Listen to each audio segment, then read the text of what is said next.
एक आदमी गांव वालों के साथ मिलकर एक पुराने चर्च के खंडहर पर एक सार्वजनिक कब्रिस्तान और प्रार्थना कक्ष बनाने की योजना बना रहा था। लेकिन जब गांव वालों ने नींव की जांच की तो उन्हें मिट्टी की परत के नीचे एक लोहे की प्लेट मिली। आदमी ने अपनी उंगली से थपथपाया और जो स्पर्श महसूस हुआ उससे उसे लगा कि नीचे कुछ खाली है। उसने ध्यान से लोहे की प्लेट के चारों ओर जमी धूल को हटाया और एक धातु का हैंडल सबके सामने प्रकट हो गया। लेकिन समय के साथ यह लोहे की प्लेट और आधार एक साथ जंग खा गए थे।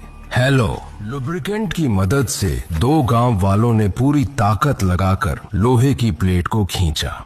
इसके तुरंत बाद नीचे के छेद से एक गंदी हवा बाहर निकली। जब गंदी हवा खत्म हो गई तो आदमी ने एक पत्थर उठाया और उसे छेद में फेंक दिया। पत्थर के गिरने की आवाज से अंदाजा लगाया गया कि यह छेद वास्तव में गहरा नहीं है, लेकिन इसका मुंह बहुत संकरा है जिससे कोई वयस्क अंदर नहीं जा सकता। आदमी ने भीड़ में एक नजर डाली और अंततः उसकी नजर एक लड़के पर पड़ी। फिर गांव वालों ने एक रस्सी लाकर बच्चे के शरीर पर बांध दी और धीरे धीरे उसे छेद के मुंह से नीचे उतारा। छेद के नीचे पहुंचने के बाद लड़के ने नीचे की स्थिति की जानकारी ऊपर भेजी।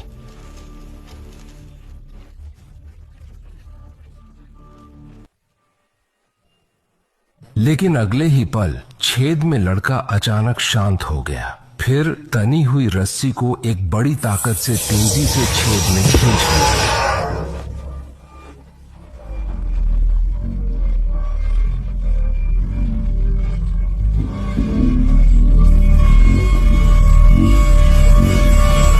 स्थिति गंभीर थी। आदमी ने तुरंत गांव वालों से छेद का मुंह बड़ा करने को कहा। जब सब लोग पूरी ताकत से छेद का मुंह खोद रहे थे, गांव की महिलाएं भी खबर सुनकर जल्दी से वहां पहुंच गईं। सोनिया ने सुझाव दिया कि बचाव में मदद के लिए फायर ब्रिगेड से संपर्क करना चाहिए, लेकिन सफीर ने कहा कि वे बच्चे को बचा सकते हैं, उन्हें किसी और की मदद की जरूरत नहीं है। इस समय गुफा का मुंह पहले ही चौड़ा हो चुका था। गांव वालों की मदद से सोनिया, सफीर और बच्चे के पिता ओमार एक साथ गुफा में प्रवेश कर गए। गुफा के अंदर एक मानव निर्मित सुरंग छिपी हुई थी। इस सुरंग का मार्ग जटिल था। सुरंग के साथ चलते हुए सोनिया और सफीर को एक लकड़ी का दरवाजा मिला। दरवाजा खोलते ही सोनिया ने अचानक अपने पीछे से एक अजीब आवाज सुनी। सफीर दरवाजे के पीछे के कमरे में कदम रखते हैं। लाइटर की हल्की रोशनी में ध्यान से देखने के बाद उन्हें कमरे में कुछ भी असामान्य नहीं मिला, लेकिन जब उन्होंने सिर घुमाया तो पाया कि सोनिया गायब हो गई थी। सोनिया ने अजीब आवाज सुनने के बाद आवाज का पीछा करते हुए दूसरी सुरंग में चली गई। टॉर्च की रोशनी में उसने देखा कि सुरंग के अंत में भी एक बड़ा दरवाजा था। अंदर से हल्की हल्की बच्चे के रोने की आवाज आ रही थी। वह धीरे धीरे दरवाजे के पास गई, दरवाजा खोला और अंदर के कमरे में चली गई।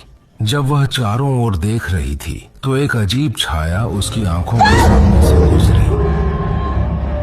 उसने हिम्मत करके आगे जाकर देखा, लेकिन अंदर कुछ भी नहीं था। फिर वह तेजी से उस कमरे से बाहर निकल गई। इसी समय सफीर अपने साथी की खोज में दूसरी सुरंग में चले गए। चलते समय उन्होंने एक अजीब दृश्य देखा। हल्की आग की रोशनी में कुछ कौवे सुरंग में दिखाई दिए। ये कौवे जमीन पर एक कटी हुई टांग को खा रहे थे। यह देखकर सफीर ने तुरंत लाइटर बुझा दिया। फिर उन्होंने अपनी आंखें बंद कर लीं और मुंह से प्रार्थना करने लगे। जब उन्होंने फिर से अपनी आंखें खोलीं तो वह अजीब दृश्य गायब हो चुका था। सोनिया तुरंत पीछे से दौड़कर आई। अभी वह कुछ कहने ही वाली थी कि गुफा से अचानक उमार की आवाज आई। उन्होंने अपने बेटे को ढूंढ लिया था। आवाज की दिशा में दोनों सुरंग के दूसरे छोर पर दौड़ पड़े। एक बड़े दरवाजे के पीछे के कमरे में उन्होंने देखा कि उमार अपने बेटे को गले लगाए हुए थे, लेकिन इस समय लड़का बेहोश हो चुका था। फिर कुछ लोग बच्चे को अस्पताल ले गए। जांच के बाद लड़के में केवल एलर्जी के लक्षण पाए गए और कोई बड़ी समस्या नहीं थी। लेकिन अजीब बात यह थी कि उसे गुफा में हुई घटनाओं की कोई याद नहीं थी। गैलरी में डरी हुई सोनिया और सफीर एक बेंच पर बैठे थे।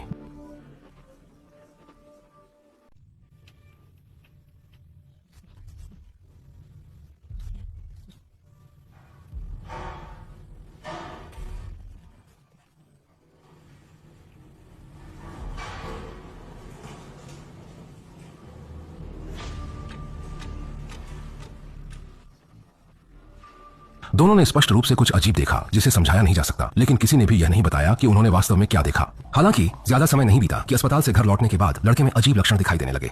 वह जमीन पर लेटा था, उसके हाथ पैर लगातार झटके खा रहे थे। कोई उपाय न देखकर परिवार ने उसे फिर से अस्पताल में भर्ती कराया।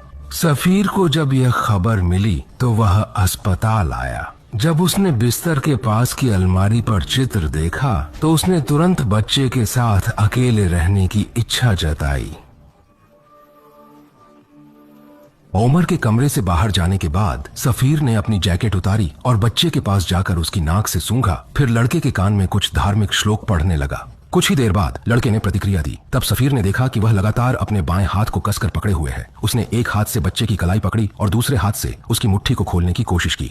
जब उंगलियां खोली गईं, तो सफीर ने देखा कि लड़के की हथेली काली हो चुकी थी। लेकिन इसका क्या मतलब था? इसी बीच एक छोटे से कस्बे में कारमेन नाम की एक महिला भी अजीब और रहस्यमय घटनाओं का सामना कर रही थी। सुबह सुबह जब उसने आंखें खोली तो उसने देखा कि उसका पहले से मरा हुआ पिता छत पर उल्टा बैठा है। कैथोलिक धर्म की अनुयायी होने के नाते कारमेन तुरंत चर्च जाकर पादरी से मिली। उसे शक था कि जब गांव के लोग पुराने चर्च के खंडहर में खुदाई कर रहे थे तो उन्होंने कुछ अशुद्ध चीजें बाहर निकाल दी। अस्पताल के दरवाजे से बाहर निकलते ही सफीर ने सोनिया को ढूंढ लिया और लड़के की स्थिति के बारे में विस्तार से बताया।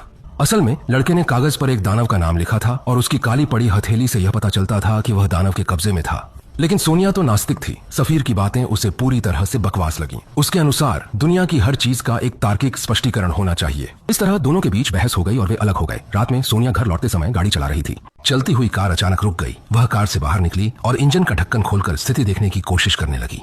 अचानक हवा चलने लगी और चारों ओर कोई नहीं था। यह देखकर सोनिया ने जल्दी से इंजन का ढक्कन बंद किया और कार में वापस आ गई।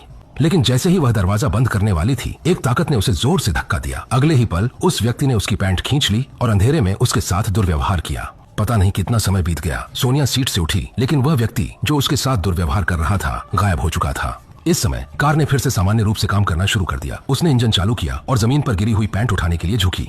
तभी उसने साफ देखा कि कीचड़ भरी सड़क पर पैरों के निशान थे। फिर उसने पैंट पहन ली, कार को मोड़ा और पैरों के निशानों के साथ धीरे धीरे आगे बढ़ने लगी। पैरों के निशानों का पीछा करते हुए कार आखिरकार एक घर के सामने रुक गई। वह धीरे धीरे दरवाजे तक गई और दरवाजे के शीशे से देखा कि मिट्टी से सने जूते वहां थे। इस समय एक आदमी बगल में जमीन पर घुटनों के बल बैठा प्रार्थना कर रहा था। लेकिन सोनिया को यह बिल्कुल भी उम्मीद नहीं थी कि वह व्यक्ति जिसने उसके साथ दुर्व्यवहार किया था वह सैफिर होगा।